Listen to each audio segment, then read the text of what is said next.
एक लेडी आपको मिली थी जब आप जा रहे थे कहीं, तो उन्होंने बताया कि जीभ देखकर आप कैसे बता सकते हैं कि हस्बैंड को क्या बीमारी है, तो इसके पीछे क्या लॉजिक है?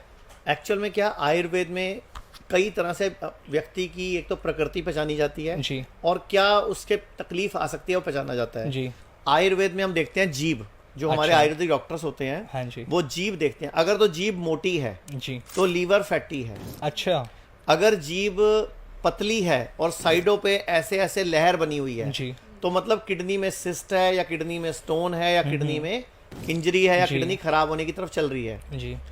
अगर जीभ में नीले रंग की 2 लाइनें बन रही हैं, तो इसका मतलब है आपका गॉल ब्लैडर में स्टोन है, अच्छा। या होने वाला है, या लीवर में स्टोन है। जी। तो या तो गॉल ब्लैडर कट चुका है या हाँ, कटने हाँ। की तैयारी है। अच्छा, ये कटवा पता देते हैं ना लोग हाँ, एलोपैथी में बिल्कुल, तो। बिल्कुल। और अगर जीभ में क्रैक है, जी, तो कहीं भी जहाँ पे क्रैक है उस हिस्से में कौन सा अंग लगता है, वो अंग प्रॉब्लम में है। जैसे अपनी बॉडी को ऐसे उल्टा रख दो जीभ पे, अच्छा। यानी कि जो नीचे के ऑर्गन्स है वो पीछे चले गए, आगे के ऑर्गन्स लंग्स आपके आगे आ गए। जी। अब जीभ में चेक करो कहाँ कहाँ क्रैक है, अच्छा। तो जिस जगह क्रैक है अंदाजा लगाओ वहाँ कौन सा ऑर्गन फिट आ रहा है। जी, जी। अगर पूरी जीभ बीच में से क्रैक है, कई लोगों की पूरी जीभ क्रैक होती है, अच्छा। तो मतलब पूरा का पूरा डाइजेस्टिव ट्रैक आपका डिस्टर्ब है। आपको अल्सर हो सकता है, अपेंडिक्स हो सकता है, आपको एसिडिटी हो सकती है, गैस्ट्रिक हो सकता है। जी।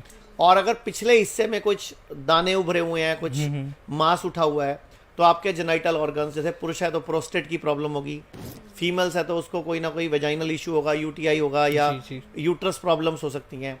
अगर अगली तरफ कटा साइडों पे तो लंग्स की प्रॉब्लम होगी। जी। तो आयुर्वेद में जीभ देख के, नाड़ी देख के, आंखें देख कर, अच्छा। और धरन चेक करके। जी।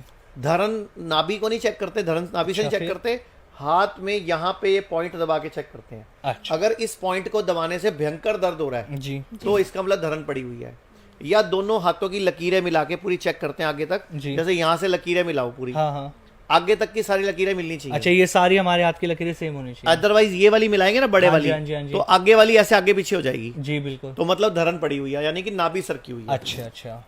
और अगर नाभि सरकी है तो आपको गैस ज्यादा बनेगी, तेजाब ज्यादा बनेगा, पेट खराब रहेगा, आपका खाना अच्छे से हजम नहीं होगा, आपको लीवर फैटी हो सकता है, जी। कई इश्यूज आ सकते हैं। और मतलब मैंने तो नोटिस करा है हमारे हॉस्पिटल में, किडनी फेल का पेशेंट होता है, 40% लोगों के किडनी फेल वाले को पता ही नहीं होता उनको धरन पड़ी होती है। किडनी फेलियर किडनी फेल हो चुकी है, हाँ, हाँ। लेकिन पेशेंट को पता ही नहीं उसको धरन पड़ी हुई है। जी, जी।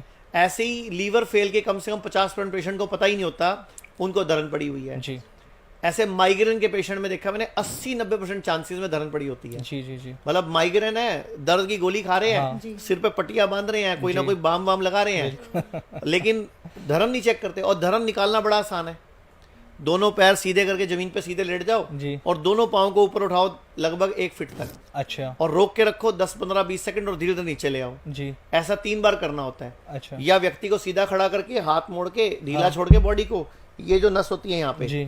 इसको बाहर, जैसे बचपन में स्कूल में डड्डू निकालना बोलते थे ना, वो ऐसे करके डड्डू निकालते थे, वो डड्डू निकालने हैं बस 3 बार, इस हाथ से 3 और इस हाथ, तो धरन ठीक हो जाती है।